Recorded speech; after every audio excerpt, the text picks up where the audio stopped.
Hola amigos. Debido al desarrollo de los acontecimientos que se están dando en Europa y en el mundo, capitalizados ahora por la guerra de Ucrania, donde Europa ha cargado contra Rusia de una forma desaforada, arrastrando a todo el planeta a un futuro inmediato muy incierto. Habría que decir, que con la ayuda de Internet, auténtico exterminador del monopolio de falsimedia, los ciudadanos del planeta están empezando a abrir los ojos, y ver con claridad el nazismo de las élites del imperio occidental, así como su absurda prepotencia y desorientación absoluta. Siendo uno de los mayores ejemplos el caso de Alemania, una nación que no hace mucho, de hecho, todavía viven personas que sufrieron su tragedia. Como digo, no hace mucho, destrozaron Rusia matando a 28 millones de rusos en la Segunda Guerra Mundial, y hoy la encontramos llevando nuevamente armas masivamente a Ucrania para matar más rusos. Sin entrar ni salir en ninguna otra disquisición, simplemente por vergüenza, Alemania tendría que ser neutral en esta guerra, pero como decimos en España, la cabra tira al monte. ¿Pero qué instintos tiene la cabra para subirse al monte?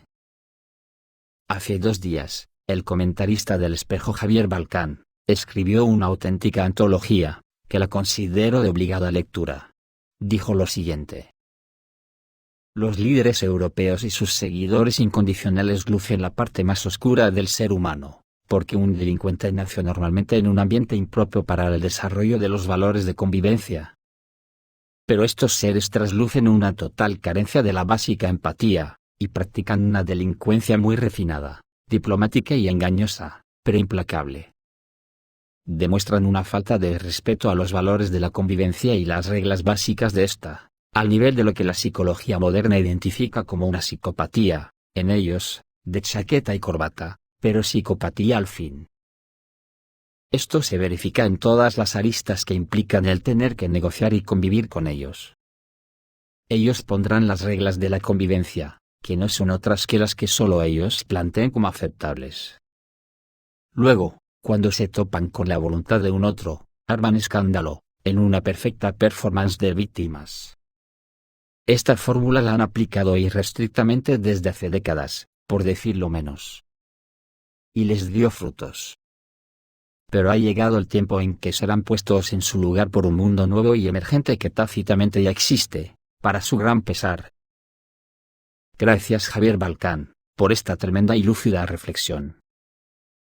Es por esto lo que he dicho de Internet, que el capitalismo y sus burguesías tienen la batalla de la opinión pública perdida más pronto que tarde. Ellos lo saben, pero no saben cómo tapar todas sus falsedades y falta de respeto a los pueblos del planeta.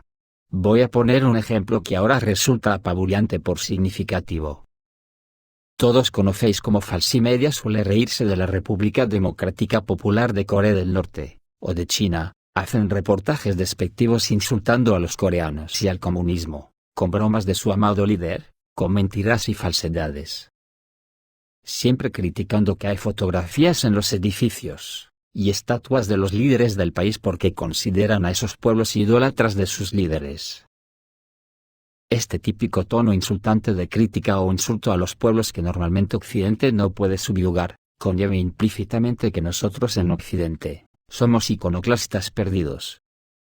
Y cuando la auténtica realidad se muestra ante nuestros ojos y nos dice lo contrario, la negamos de raíz incluso aunque lo estemos viendo en vivo y en directo, porque somos tanto, o más idólatras que cualquiera. Estos días no hay quien soporte un telediario, por lo menos en España. Todos los espacios informativos están ocupados al 100%, por los acontecimientos de Inglaterra, y viendo las imágenes yo flipo en Technicolor. ¿Habrá algún rincón de Inglaterra, cabina de teléfono, autobús, o gran edificio, donde no esté la imagen de su amada líder, la fallecida recientemente reina Isabel? ¿Qué dirán los coreanos de la República Democrática Popular de Corea del Norte? ¿Eso no es idolatría? ¿Y qué os voy a contar de la idolatría de los españoles por sus amados líderes, antes Franco, y ahora la familia real? Pero no piensen que en España somos idólatras. Para nada, eso queda para los coreanos. Nosotros somos iconoclastas empedernidos, y esto es aplicable a todo Occidente. Así que Falsimedia. A otro perro con ese hueso. En cuanto a la guerra, pues las cosas no pueden ir peor, porque avanza lentamente hacia el desastre. Incluso el New York Times publica que Estados Unidos controló las operaciones militares de Ucrania en la región de Kharkiv. Todas las operaciones militares del ejército ucraniano en la región de Kharkiv se llevaron a cabo bajo el control del ejército estadounidense.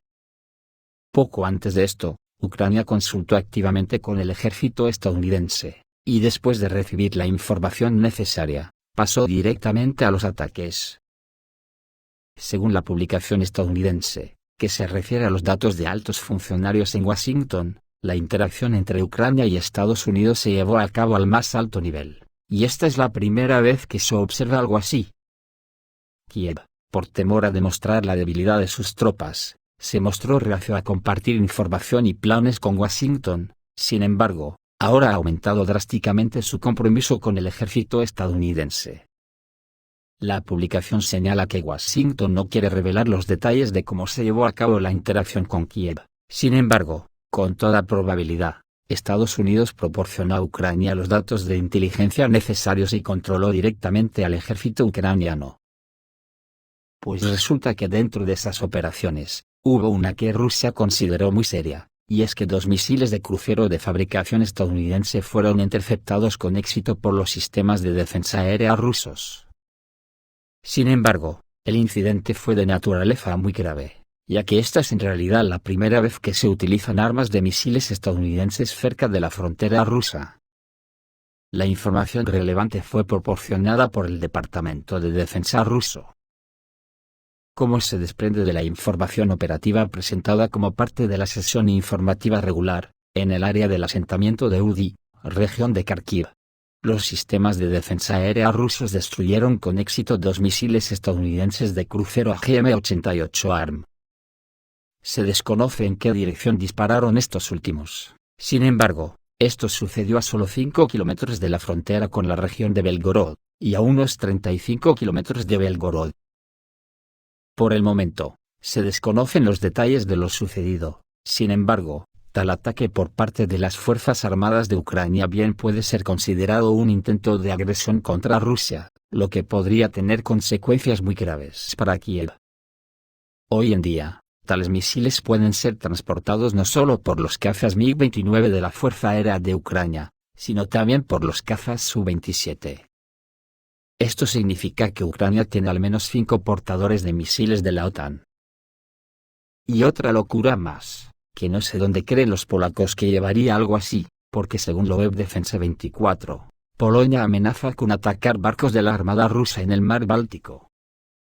A pesar de que en los últimos 6 meses la cantidad de armas en el ejército polaco se ha reducido significativamente, Polonia ha comenzado a desplegar sus misiles antibuque de crucero cerca de las fronteras rusas. Según la publicación polaca Defensa 24, en este momento Polonia está lista, si es necesario, para atacar a la Armada rusa en el mar Báltico. Dicha información, con referencia a la edición polaca, es proporcionada por la agencia de noticias FAN. Por el momento, se sabe que Polonia tiene en servicio 2 divisiones de misiles antibuque, Navalstreque Missile. Estos últimos representan una amenaza bastante grave para los barcos rusos. ¿Podrían estas declaraciones provocar ataques preventivos de Iskander o TRK rusos? Al mismo tiempo, los autores del artículo afirman que los navíos rusos, supuestamente no pueden repeler estos misiles. Pero en Rusia, se conoce la ubicación de las instalaciones de misiles de ataque naval, y es probable que serían destruidas por uno de los misiles rusos ultraprecisos, sugirieron los autores del artículo. Podría ser el misil balístico táctico operacional Iskander-M. Además, ha estado en servicio de combate durante mucho tiempo en la región de Kaliningrado, concluyeron los analistas de FAN. Y acaba de conocerse que Moldavia está transfiriendo equipo militar y armas pesadas a Gagauzia. Aparecen en la web videos del traslado de equipo militar pesado de Chisinau a la autonomía de Gagauzia que es prorrusa. Este hecho genera una gran preocupación, ya que existe un riesgo muy grave de conflicto armado, especialmente en el contexto de que estamos hablando de piezas de artillería pesada. Lo que es muy notable, es que el traslado de las armas, Se debe a que el 18 de septiembre se están preparando mítines a gran escala contra el actual gobierno de Moldavia. Chisinau aún no ha comentado sobre la transferencia de armas pesadas a la región. Sin embargo, las imágenes de vídeo muestran numerosos obuses remolcados, así como camiones del ejército, mientras que se informa que también estamos hablando de vehículos blindados de transporte de personal.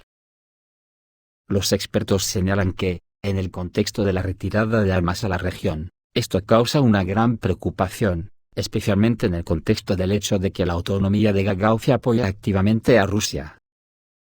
Mientras que Chisinau adopta cada vez más una posición pro-occidental, por el momento, se desconoce el lugar exacto donde se lleva a cabo el despliegue del equipo militar. Esto es todo amigos, reciban un saludo.